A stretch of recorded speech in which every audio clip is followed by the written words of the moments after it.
Everyone, welcome back to the pharmacy India live. तो जैसे कि आप सभी लोग जानते ही हैं, CSVT यूनिवर्सिटी के जो एग्ज़ाम्स हैं वो अब होने ही वाले हैं, जिसको ध्यान में रखते हुए फार्मेसी इंडिया ने ये अपनी एक नई सीरीज़ चलाई है जिसमें हम हर एक सब्जेक्ट के प्रीवियस ईयर पेपर को डिस्कस कर रहे हैं। और इसका फ़ायदा आपको बहुत तरीके से मिल सकता है। पहला तो ये कि आपको ये आइडिया मिल जाता है कि कहाँ से सबसे ज़्यादा क्वेश्चन पूछे जाते हैं, और दूसरा कि किस तरीके के सवाल आते हैं, डायग्राम्स वगैरह या फिर फ्लो चार्ट वगैरह किस तरीके से पूछे जाते हैं, इस चीज़ का आपको थोड़ा बहुत आइडिया मिल जाता है। इसके बाद आपको ये भी पता चल जाएगा कि प्रायोरिटी लिस्ट पर आपको सबसे पहले क्या चीज़ पढ़नी है, उसके बाद कौन सी चीज़ पर सबसे ज़्यादा ध्यान देना है। तो ये फ़ायदा हो जाता है प्रीवियस ईयर पेपर्स का। आज इस क्लास में हम लोग डिस्कस करने वाले हैं बायोकेमिस्ट्री का जो 2024 का एग्ज़ाम हुआ था, उसमें किस तरीके के क्वेश्चन पूछे गए थे। तो चलिए फिर शुरू करते हैं बिना किसी देरी के। लेकिन उससे पहले अगर आप पहली बार ये सेशन ज्वाइन कर रहे हैं, मेक श्योर कि आप फार्मेसी इंडिया मोबाइल ऐप को ज़रूर डाउनलोड कर लें, क्योंकि अगर आपको कोई कोर्स ज्वाइन करना है या फिर कोई टेस्ट सीरीज़ वगैरह ज्वाइन करनी है, आप यहाँ से कर सकते हैं। एंड इसी के साथ ही साथ जो PDF है वो आपको टेलीग्राम पर मिल जाता है। डिस्क्रिप्शन बॉक्स में लिंक आपको दिया गया है, तो उस लिंक के साथ ज्वाइन हो जाइएगा। और जो भी अपडेट्स आती है, नोटिफिकेशंस आते हैं, उसके लिए आपको व्हाट्सएप से जुड़ना है, जिसका भी डिस्क्रिप्शन बॉक्स में लिंक आपको दिया गया है। इसी के साथ ही साथ अगर आप और अच्छे से तैयारी करना चाह रहे हैं हर एक एग्ज़ाम की, तो आप लोग D pharma model paper prefer कर सकते हैं, जो कि हिंदी और इंग्लिश दोनों लैंग्वेजेस के अंदर अवेलेबल हैं। ठीक है, सबसे खास बात इनकी यही है कि बायलिंगुअल लैंग्वेज के अंदर दिए गए हैं, हिंदी और इंग्लिश दोनों में, जिसके अंदर आपके हर एक सब्जेक्ट के सेपरेट आपको मॉडल पेपर्स दिए जा रहे हैं, जो कि फ्लिपकार्ट पर with cash on delivery available है। और इतनी सिंप्लीफाइड लैंग्वेज में मॉडल पेपर चाहिए कि आप एक या दो बार पढ़ोगे, तीसरी बार पढ़ने की ज़रूरत भी नहीं होगी। इसको आप लोग ऑर्डर कर सकते हैं from Flipkart with cash on delivery. ठीक है, चलिए अब आगे बढ़ते हैं और देखते हैं कि किस तरीके का आपका जो पेपर है वो आया था। अब अगर बात की जाए इस पेपर की, तो टोटल नंबर है 80, मतलब पूरे नंबर आपको यहाँ पर 80 मिलेंगे। अगर क्वेश्चन पेपर की बात की जाए तो ये 3 मेन सेक्शंस में डिवाइड किया गया है। आपको हर एक क्वेश्चन को अटेम्प्ट करना है, attempt questions of all 3 section as per direction. इसके बाद जो मार्क्स है वो आपको आगे ही देखने के लिए मिलेंगे। अब जैसे सबसे पहला जो आपका सेक्शन है, that is this section number A, जिसके अंदर आपको लॉन्ग आंसर टाइप क्वेश्चंस दिए गए हैं। यहां आपको 7 क्वेश्चन में से 6 क्वेश्चंस अटेम्प्ट करने हैं, जिसका नंबर आपको 5 मिलेंगे। ठीक है, मतलब हर एक क्वेश्चन का जो नंबर है वो आपको यहाँ पर 5 दिए जाएंगे। अब अगर बात की जाए सबसे पहले सवाल की, तो define and classify carbohydrates with their chemical properties. क्या आपके कार्बोहाइड्रेट्स होते हैं, उनकी केमिकल प्रॉपर्टीज क्या क्या हैं, इसके बारे में बात करनी है। अब देखो, अगर कार्बोहाइड्रेट्स के बारे में बात की जाए तो किस तरीके से आपको क्वेश्चन अटेम्प्ट करना है। सबसे पहले नंबर्स को ध्यान में रखते हुए आपको सारे सवाल लिखने हैं। ठीक है, जैसे यहाँ पर दिया गया है डिफाइंड एंड क्लासिफाई कार्बोहाइड्रेट्स। क्या आपके कार्बोहाइड्रेट्स होते हैं, यानी सबसे पहले लिखो डेफिनेशन। ठीक है, जब डेफिनेशन पूरी तरीके से आप सहमत हो जाओ कि इतनी डेफिनेशन मोर देन इनफ है, उसके बाद आप जाइए इसके क्लासिफिकेशन की तरफ। और ये क्लासिफिकेशन होना चाहिए इन टेबुलर फॉर्म, क्योंकि अगर आप थ्योरी लिख कर आएंगे तो किसी को इंटरेस्ट नहीं होता है थ्योरी पढ़ने में। ठीक है, मेक श्योर कि आप लोग हर एक क्वेश्चन को, मतलब जहां भी पॉसिबल हो, आप फ्लो चार्ट में ही आंसर देकर आए। इसी के साथ ही साथ दूसरा पार्ट इसके अंदर दिया गया है, राइट देयर केमिकल प्रॉपर्टीज। क्या क्या उनकी केमिकल प्रॉपर्टीज है। अब अगर आप सारे क्लासिफिकेशन के बाद, जैसे स्टार्च की केमिकल प्रॉपर्टीज बता दीजिए, इसके अंदर कौन कौन से कॉन्स्टिट्यूएंट प्रेजेंट होते हैं, ग्लाइकोजन की बता दीजिए, सेल्यूलोज की बता दीजिए, या ग्लूकोज की बता दीजिए। इस तरीके से आप लोग इस क्वेश्चन को अटेम्प्ट कर सकते हैं। ठीक है, आगे बढ़ते हैं। दूसरा सवाल हमारे पास है, write the biological role of proteins and amino acid. अब अमीनो एसिड और प्रोटीन्स के बायोलॉजिकल रोल्स क्या क्या होते हैं, उनकी इंपॉर्टेंस क्या है। देखो, बायोलॉजिकल रोल्स का मतलब होता है कि ह्यूमन बॉडी में उनका फंक्शन क्या क्या होगा। ठीक है, ये चीज़ आपको यहाँ पर लिखनी है। अब क्योंकि ये जो सवाल है ये आपको दिया गया है पूरा, तो इसमें आपको कैसे करना है, पूरा प्रोटीन का क्या क्या इंपॉर्टेंस है आपकी बॉडी के अंदर। ठीक है, जैसे प्रोटीन टिश्यूज़ बनाने के लिए रिस्पॉन्सिबल होता है, मसल्स रिपेयरिंग के लिए रिस्पॉन्सिबल होता है, इस तरीके से आप लिख सकते हैं। अमीनो एसिड का किस तरीके से लिखो, अब देखो फॉर एग्जांपल ग्लाइसिन है ना, ग्लाइसिन का फंक्शन क्या होता है, पर्टिकुलर फंक्शन क्या होता है, क्या वो न्यूरोट्रांसमीटर बनाता है या फिर क्या बनाता है, इस तरीके से। टायरोसिन का फंक्शन लिख दो, मतलब समझ लो ना कि इस तरीके से आपको क्वेश्चंस को अटेम्प्ट करना होता है। क्लियर, आगे बढ़ते हैं। तीसरा सवाल यहीं पर है, explain in detail the structure and functions of DNA. अब डीएनए का डिटेल में स्ट्रक्चर बताना है, मतलब उन्होंने इनडायरेक्टली आपसे पूछ लिया है डायग्राम बनाओ, डीएनए के फंक्शंस के बारे में लिखो और उसका स्ट्रक्चर एक्सप्लेन करो, मतलब पूरा डीएनए जितना भी आपको आता है सारा यहां पर लिख डालिए। जैसे सबसे पहले इसका मॉडल, मतलब डीएनए कैसा स्ट्रक्चर है, कितने इसके अंदर बॉन्ड्स होते हैं या फिर कौन कौन से इसमें नाइट्रोजनस बेसिस होंगे, प्यूरिन्स है कि पिरिमिडीन्स है, हर एक चीज़ को आपको एक्सप्लेन करके लिखना पड़ेगा। ठीक है, इसके बाद इसका स्ट्रक्चर बनाइए। ठीक है, और स्ट्रक्चर के बाद पर्टिकुलरली फंक्शन उन्होंने पूछा है तुम्हारे से, तो फंक्शन तो ज़रूर लिख कर आइएगा कि आपका जो डीएनए होता है वो जेनेटिक मटेरियल है, इसका ये काम होता है, वो काम होता है, मतलब हर एक चीज़ को आपको यहाँ पर एक्सप्लेन करना है। एंड इस पेज का लास्ट क्वेश्चन है, डिस्कस द टीसीए साइकिल। अब टीसीए साइकिल क्या होता है, देखो टीसीए साइकिल बहुत ही सिंपल है, इसमें आपको कुछ एक्स्ट्रा नहीं लिखना है। टीसीए साइकिल वही होती है जिसको आप लोग क्रेब साइकिल के नाम से भी जानते हैं, क्रेब साइकिल या फिर citric acid cycle, citric acid cycle. ठीक है, तो उसी को आपको यहाँ पर बनाकर आ जाना है, कितने NADH बनेंगे, कितने ATP बनेंगे, बस इतना लिखो। ठीक है, अरे एंजाइम्स और लिखना ही है तो ऐसा सवाल मत करना। चलिए, इसके बाद नेक्स्ट हमारे पास है question, explain the electron transport chain. अब इलेक्ट्रॉन ट्रांसपोर्ट चेन क्या होती है, क्या मतलब किस तरीके से क्वेश्चन लिखना है, कॉम्प्लेक्सेस के साथ।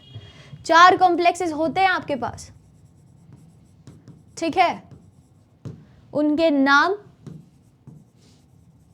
प्लस उसमें कौन कौन से आपके क्लस्टर्स पाए जाते हैं या फिर कोएंजाइम्स पाए जाते हैं। ठीक है, कौन कौन सा साइटोक्रोम पाया जाएगा, कितने प्रोटॉन्स वो पंप करते हैं। ठीक है, कितने प्रोटॉन्स पंप होते हैं। तो ये 3 से 4 चीजें हैं जो आपको हर एक कॉम्प्लेक्स में लिखनी होंगी, समझे। आगे बढ़ते हैं, अगला सवाल देखो, इलेक्ट्रॉन ट्रांसपोर्ट चेन मेरे हिसाब से सबसे डिफिकल्ट पोर्शन है और वहाँ से अगर ये सवाल कर सकते हैं तो मानकर चलिएगा कि क्वेश्चन कहीं से भी पूछा जा सकता है ना। आगे बढ़ते हैं, नेक्स्ट क्वेश्चन है, explain the composition of body fluid and physiological importance of electrolyte. ये सवाल है वाटर एंड इलेक्ट्रोलाइट से, जो बायोकेमिस्ट्री का काफ़ी इंपॉर्टेंट आपका चैप्टर है। सवाल पूछा गया है कि बॉडी का जो फ्लूइड पोर्शन है यानी जो लिक्विड पोर्शन है उसमें कौन कौन सी चीज़ें नॉर्मली पाई जाती है और उनके फंक्शंस क्या हैं। जो इलेक्ट्रोलाइट्स होते हैं जैसे कि सोडियम, पोटेशियम, क्लोराइड, इन सभी के पर्टिकुलरली फंक्शंस क्या क्या होते हैं, फिजियोलॉजिकल फंक्शन, यानी जैसे मैग्नीशियम है क्या काम करेगा, आपका मैग्नीज क्या काम करता है। तो इस तरीके से आपको क्वेश्चन ये वाला अटेम्प्ट करना है। चलो, इसके बाद अगला सवाल है, write the function of liver and clinical significance of liver function test. देख रहे हो क्या क्या पूछ लिया है सवाल में। पहले आपसे पूछा है कि लिवर के फंक्शंस लिखिए, जैसे ये बाइल बनाता है, ये मेटाबॉलिज्म में हेल्प करता है, किस किस का, ड्रग्स का भी और फूड का भी। ठीक है, ये डाइजेशन में हेल्प करेगा, एक्सेट्रा एक्सेट्रा। ऐसे ही मत लिख लेना, नंबर का सवाल है तो एक्सप्लेन करके लिखना। इसके बाद लिवर फंक्शन टेस्ट के क्लिनिकल सिग्निफिकेंस यानी इसकी इंपॉर्टेंस क्या क्या होती है। अब देखिए, आप इंपॉर्टेंस में लिख सकते हैं कि अगर लिवर को चोट लग गई है, किसी तरीके की इंजरी हो गई है, तो उसको चेक करने के लिए आप ये परफॉर्म करते हैं टेस्ट। इसके साथ ही साथ क्या मतलब अगर लिवर में इन्फ्लेमेशन हो रहा है तो उसको चेक करने के लिए टेस्ट ज़रूरी हो जाता है, या फिर अगर आप किसी पेशेंट की बात कर ले जो लिवर से रिलेटेड बीमारी की दवाइयाँ ले रहा है तो उन दवाइयों का असर हो रहा है या नहीं हो रहा है, इन सारी चीज़ों के बारे में पता करने का जो तरीका है that will be liver function test, जो कि इम्पॉर्टेंट होता है। तो इस तरीके से आप ये क्वेश्चन अटेम्प्ट कर लीजिएगा। चलिए आगे बढ़ते हैं। नेक्स्ट हमारे पास है सेक्शन बी, जिसके अंदर शॉर्ट आंसर टाइप क्वेश्चन पूछे गए हैं। हर एक सवाल का आपको यहाँ पर 3 नंबर दिए जाएंगे और टोटल आपको 10 क्वेश्चन यहाँ पर अटेम्प्ट करने हैं। तो मेरे हिसाब से 11 सवाल दिए गए होंगे, जिसमें से 10 को आपको अटेम्प्ट करना है, ठीक है। और एक और चीज़ कि उन्हीं क्वेश्चन पर हाथ डालिए, उन्हीं क्वेश्चन पर अपना जो फोकस है वो रखिए जिसमें आप 100% श्योर हो, ठीक है। ऐसे मत करके चले जाना कि इसको छोड़ो अगला कर लेते हैं क्योंकि वो इजी लग रहा होता है, ठीक है। तो मतलब जिसमें आप 100% श्योर हो, नंबर के अकॉर्डिंग अगर आपको लग रहा है कि आप इतना इनफ लिख सकते हैं कि सामने वाला आपको अच्छे से नंबर दे दे, उन्हीं क्वेश्चन को आपको अटेम्प्ट करना है, ठीक है। चलिए, और जहाँ ज़रूरी हो डायग्राम ज़रूर बना कर आइएगा, क्योंकि डायग्राम इतने इंपॉर्टेंट होते हैं, है ना। स्ट्रक्चर जो है, देखो यहाँ पर डायग्राम तो नहीं है, स्ट्रक्चर्स होंगे, तो स्ट्रक्चर्स आपको बहुत अच्छे से ड्रॉ कर कर आना है विद लेबल, ठीक है। लेबलिंग के साथ करके आइएगा। अगर आप चांद सितारे लगा कर भी आ जाएंगे तब भी नंबर नहीं मिलेंगे, लेकिन अगर लेबलिंग सही है, डायग्राम कैसा भी हो, लेबलिंग अगर सही है तो नंबर पूरे मिलते हैं। चलिए सवाल की तरफ बढ़ते हैं। सबसे पहला जो सवाल है आपका, give the scope of biochemistry in pharmacy. अब फार्मेसी में बायोकेमिस्ट्री के क्या क्या इंपॉर्टेंस है, क्या क्या उसके स्कोप्स हैं, ये आपको यहाँ पर लिखना है। सबसे पहला चैप्टर है, वहीं से ये सवाल पूछा गया है कि क्या क्या इसकी इंपॉर्टेंस हो सकती है। अब देखो बहुत सारे पॉइंट मत लिखना, मतलब 3 नंबर में जितना इनफ है, 1 या 1.5 पेज इतना बहुत होता है, ठीक है। तो इतना आप लोग यहाँ पर लिख सकते हैं। आगे बढ़ते हैं। अगला सवाल, draw the structure of glucose, fructose and galactose. बहुत ही इजी, बहुत ही सिंपल और साधारण तरीके से उन्होंने पूछा है कि ग्लूकोज, फ्रक्टोज एंड गैलेक्टोज का कैसा स्ट्रक्चर होता है वो बना दीजिए। तीनों के तीनों ही मोनोसेक्राइड्स हैं, ठीक है, तीनों ही मोनोसेक्राइड्स हैं। और ग्लूकोज, अब यहाँ इन्होंने ऐसे स्पेसिफाई नहीं किया है कि आप हावर्थ प्रोजेक्शन बनाओ या फिशर प्रोजेक्शन बनाओ, आपकी जो मर्जी, जो आप कंफर्टेबल हो जिसमें वो स्ट्रक्चर बना कर आइए, ठीक है। मैं आपको थोड़ा सा आइडिया दे देती हूँ। जैसे ग्लूकोज एक हेक्सागोनल शुगर है, इसमें नीचे की तरफ OH होता है पहले कार्बन पे। फ्रक्टोज एक पेंटागोनल शुगर होता है कुछ इस तरीके का। फिर गैलेक्टोज भी एक हेक्सागोनल शुगर है, लेकिन OH की पोजीशन थोड़ी सी अलग होती है यहाँ पर। तो इस तरीके से आप इसको अटेम्प्ट कर सकते हैं क्वेश्चन को, ठीक है। थोड़ा सा लिख देना कि जो ग्लूकोज है, फ्रक्टोज है या फिर गैलेक्टोज है, तीनों ही मोनोसेक्राइड्स है और तीनों ही इंपॉर्टेंट होते हैं आपकी बॉडी के अंदर। थोड़ा थोड़ा फंक्शन भी आप यहाँ पर लिख सकते हैं। चलिए आगे बढ़ते हैं। अगला सवाल हमारे पास दिया गया है, डिफाइन एंड क्लासिफाई प्रोटीन। चलो, लॉन्ग क्वेश्चन में इन्होंने पूछा था कि बायोलॉजिकल इंपॉर्टेंस बताइए प्रोटीन की, ठीक है। तभी मुझे लग रहा था कि इन्होंने एक्सप्लेन करने के लिए क्यों नहीं कहा, क्योंकि आगे के लिए छोड़ा हुआ था। चलो, सवाल में पूछा गया है प्रोटीन क्या है, इनको एक्सप्लेन करिए बहुत अच्छे से कि प्रोटीन ये होता है, इसके अंदर जो कॉन्स्टिट्यूएंट है यानी मोनोमर्स ये पाए जाते हैं। थोड़े से एग्जाम्पल्स दे दीजिए, ठीक है। इसके बाद बारी आती है क्लासिफिकेशन की, that should be in flow chart, flow chart में, ठीक है। एग्जाम्पल जैसे सिंपल प्रोटीन है ना, जो आपकी बॉडी के अंदर एल्ब्यूमिन पाया जाता है, फाइब्रिनोजेन है और स्क्लेरोप्रोटीन है, स्टोन्स है, ये सारे सिंपल हैं। उसके बाद कॉन्जुगेटेड या फिर डिराइव्ड आते हैं, जैसे कि फोस्फोप्रोटीन, ग्लाइकोप्रोटीन, लिपोप्रोटीन, ये, ठीक है। देन प्रिकर्सर या फिर डिराइव्ड जो 2 तरीके के होते हैं, सेकेंडरी एंड प्राइमरी। और लास्ट में आता है जैसे फाइब्रस प्रोटीन, ग्लोबुलर प्रोटीन, है ना। तो ये क्लासिफिकेशन है पूरा प्रोटीन्स का। तो मेक श्योर कि आप यहाँ पर फ्लो चार्ट ही बना कर आएँ, डिटेल में, थ्योरी में मत लिख कर आना। चलिए आगे बढ़ते हैं। Next, right the functions of amino acid. देखो रिपीटेड क्वेश्चन है, रिपीटेड क्वेश्चन है, ठीक है। तो ऐसे सवाल कभी कभी आ जाते हैं कि एक ही क्वेश्चन को घुमा फिरा के लॉन्ग में भी पूछ लिया और शॉर्ट में भी पूछ लिया। तो ऐसे हल्के में मत लेना किसी भी टॉपिक को। यहाँ अमीनो एसिड के फंक्शन से सवाल पूछा गया है। अब अगर आप हर एक अमीनो एसिड का अलग अलग फंक्शन बता दोगे तो नंबर पूरे मिलेंगे, है ना। जैसे अगर मैं कहूँ कि स्पेसिफिकली अमीनो एसिड के फंक्शन बता डालिए,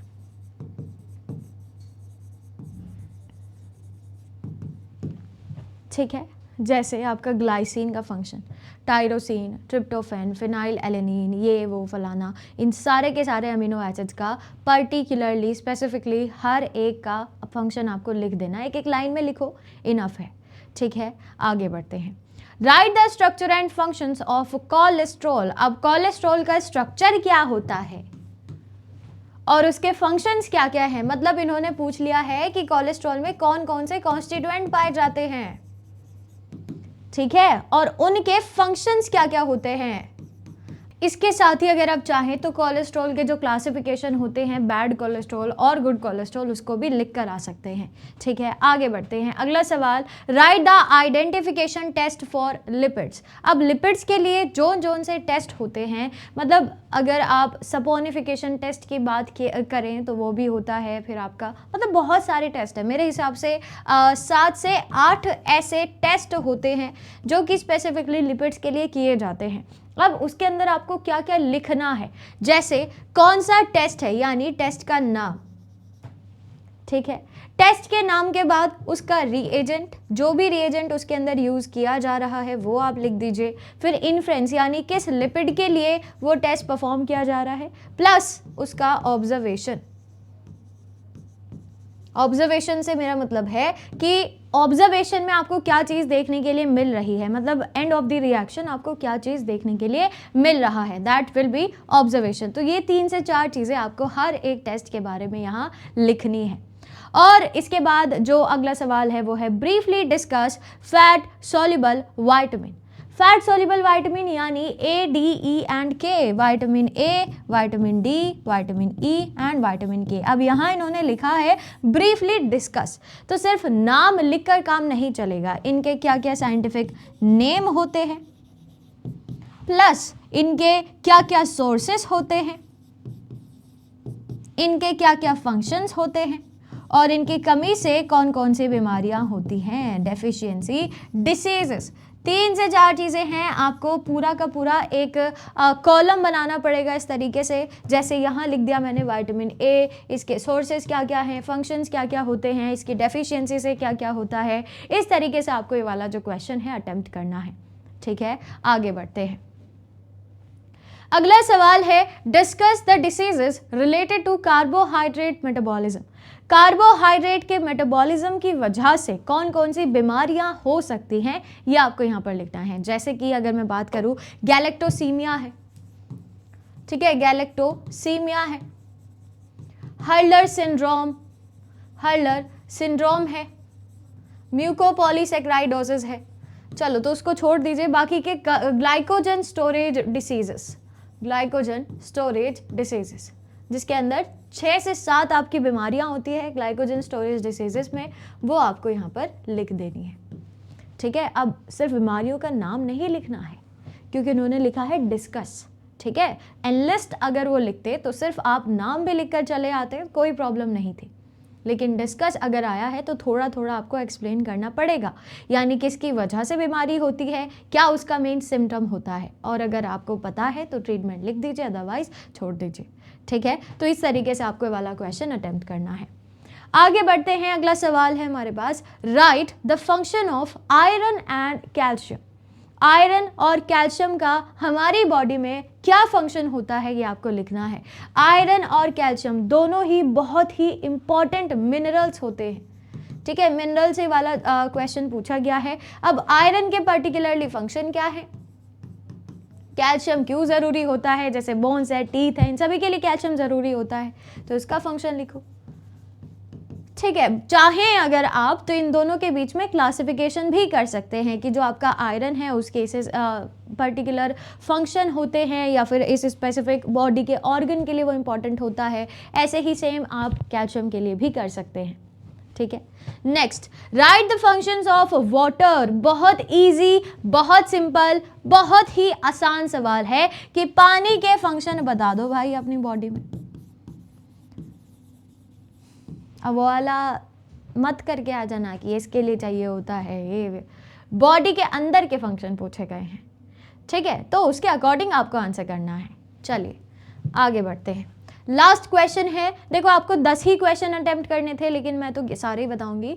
लास्ट क्वेश्चन है, name the normal and abnormal constituent of urine. एक ऐसा सवाल जो पूछा ही जाता है, ठीक है। मैं आपको बता दूं कि यूरिन से रिलेटेड क्वेश्चन आते ही आते हैं, चाहे वो किस भी तरीके से पूछे, आपसे पूछा जा सकता है कि यूरिन के सिंपल, वो आपसे नॉर्मल कॉन्स्टिट्यूएंट अलग करके भी पूछ सकते हैं, एबनॉर्मल अलग करके भी पूछ सकते हैं, यहाँ तो उन्होंने साथ साथ पूछ ही लिया है। तो नॉर्मल कॉन्स्टिट्यूएंट के अंदर जैसे कि आपके पास एक्स्ट्रा चीज़ें होती हैं, फॉर एग्जाम्पल कुछ ऐसी ऑर्गेनिक कंपाउंड्स होते हैं, इनऑर्गेनिक सॉल्ट होते हैं, ये लिख दीजिए। एबनॉर्मल के अंदर अगर ब्लड आ जाता है तो क्या चीज़, हीमोट्यूरिया बेसिकली हम लोग उसको कहते हैं।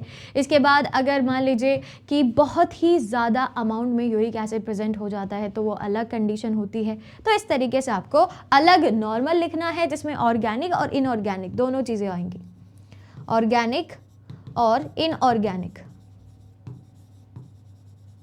ठीक है। और इसके बाद एबनॉर्मल के अंदर जैसे कि मैंने आपसे बताया कि ब्लड आ जाए या कोई प्रोटीन आ जाए जो नहीं आना चाहिए, ठीक है, तो ये कंडीशंस हो जाती हैं। चलिए, तो ये रहा हमारा सेक्शन नंबर बी। अब आगे बढ़ते हैं लास्ट सेक्शन की तरफ जो कि है सेक्शन नंबर सी। और इसमें क्या किस तरीके का सवाल है, मतलब देख लीजिए, वेरी शॉर्ट है, MCQs, ऑब्जेक्टिव टाइप क्वेश्चंस, ठीक है। अब इसमें आपको हर एक क्वेश्चन का 1 नंबर ही आपको यहाँ पर मिलेगा। टोटल 20 क्वेश्चन है और 20 के 20 ही आपको अटेम्प्ट करने हैं, ठीक है। यहाँ चॉइस नहीं दी गई है, सेक्शन सी में कोई चॉइस नहीं है। चलिए, attempt all question of the following, जिसमें सबसे पहला है डिफाइन बायोटेक्नोलॉजी। क्या होता है बायोटेक्नोलॉजी? तो देखिए, एक ऐसा स्ट्रीम आप लोग कह दीजिए, एक ऐसी ब्रांच कह दीजिए साइंस की जिसमें हम लोग बायोलॉजिकल सिस्टम्स को या फिर ऑर्गेनिजम्स को यूज़ करके अपने हिसाब से मॉडिफाइड चीज़ें बनाते हैं, ठीक है। तो अगर मैं इसके डेफिनेशन की बात करूं तो आप लिख सकते हैं, it is that branch of science, या मैं लिख ही देती हूं, it is the branch of science, branch of science या stream of science that uses biological system या फिर organism to develop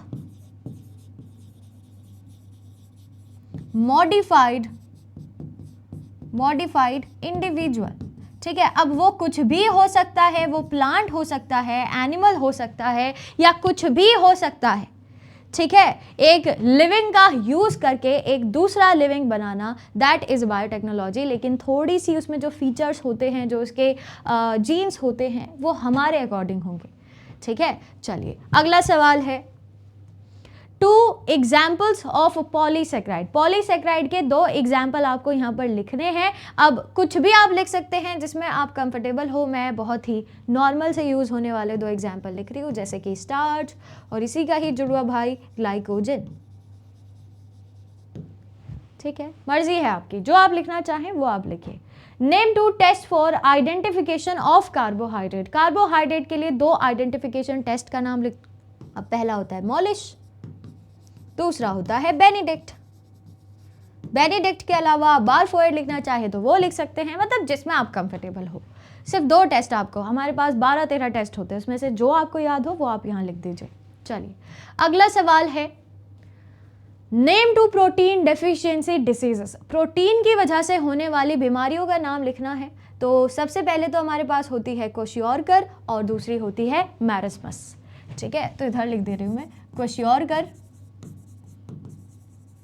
और सेकंड होती है मैरस्मस। एक्सप्लेन नहीं करना है, ठीक है, एक्सप्लेन नहीं करना है क्योंकि उन्होंने साफ लिखा हुआ है नेम, मतलब सिर्फ नाम लिखो, काम खत्म, क्योंकि एक ही नंबर का सवाल है।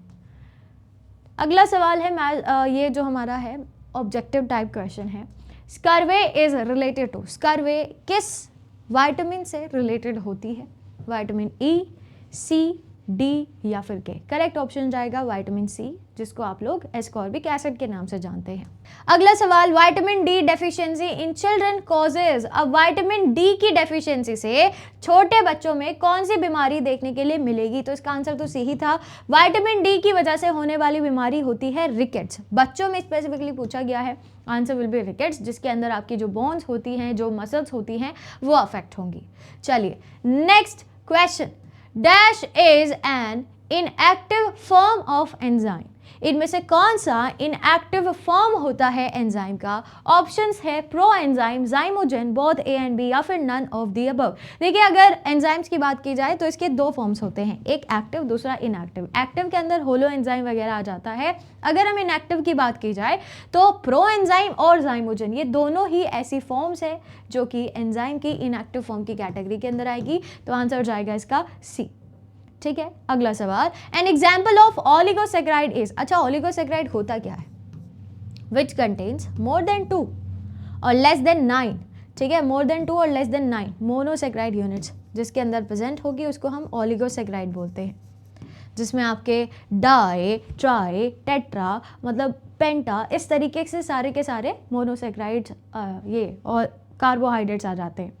एग्जाम्पल है सुक्रोज, रेफिनोज, लैक्टोज या फिर फ्रक्टोज। अब देखो सुक्रोज की बात की जाए तो ये डाइसेक्राइड है, रेफिनोज एक ट्राइसेक्राइड है, लैक्टोज एक डाइसेक्राइड है, फ्रक्टोज एक मोनोसेक्राइड है। तो ये और ये तो आंसर हो ही नहीं सकते हैं। करेक्ट ऑप्शन जाएगा आपका रेफिनोज। ठीक है, आगे बढ़ते हैं। अगला सवाल है true false, fats are liquid at room temperature. क्या फैट्स लिक्विड होते हैं रूम टेम्परेचर पर? आप कहेंगे नहीं, क्योंकि oils are liquid at room temperature. तो ये हो जाएगा भैया फॉल्स। चलिए, catabolism refers to degradation of complex matter. अब मेटाबॉलिज्म का ही पार्ट है कैटाबॉलिज्म, जिसके अंदर आप एक मॉलिक्यूल को तोड़ देते हैं सिंपल मॉलिक्यूल में। तो ये तो बिल्कुल सही है, ट्रू है। Glycogenesis is the process of conversion of glucose into glycogen. बिल्कुल सही बात है, ग्लाइको का मतलब होता है glycogen and genesis means synthesis. तो ये बिल्कुल सही है। अगला सवाल, kwashiorkor occurs due to protein deficiency. तो ये तो दोबारा से रिपीट हुआ है, ट्रू है। Folate deficiency causes, what is folate? Folate is folic acid, जो कि विटामिन B9 होता है, विटामिन B9। ठीक है, अब आपसे पूछा गया है कि उसकी डेफिशिएंसी से कौन सा अनीमिया होता है। तो आप लोगों ने एक मेगालोब्लास्टिक एनीमिया का नाम ज़रूर सुना हुआ होगा, मेगालोब्लास्टिक एनीमिया, जिसमें आरबीसी का साइज नॉर्मल से ज़्यादा हो जाता है। ठीक है, वो कंडीशन, वो अनीमिया होता है फॉलिक एसिड से। और अगला सवाल है, give example of reducing sugar. जो आपकी मर्जी वो आप एग्जाम्पल लिखिए, मैं यहाँ सारे एग्जाम्पल लिख देती हूँ। जैसे सारे के सारे मोनोसेक्राइड्स, सब मोनोसेक्राइड, आप जो मर्जी आप लिख कर आ सकते हैं। साथ ही साथ लैक्टोज एंड माल्टोज, ये आपके पास होते हैं रिड्यूसिंग शुगर। ठीक है, आगे, pyruvate kinase is required in dash pathway. Pyruvate kinase कौन से पाथवे में जरूरी होता है? आंसर जो हो जाएगा that will B glycolysis pathway, glycolysis pathway या EMP पाथवे, जो आप मर्जी वो लिख सकते हैं क्योंकि दोनों इसी के नाम है। तो आप ग्लाइकोलाइसिस लिखिए या EMP पाथवे लिखिए।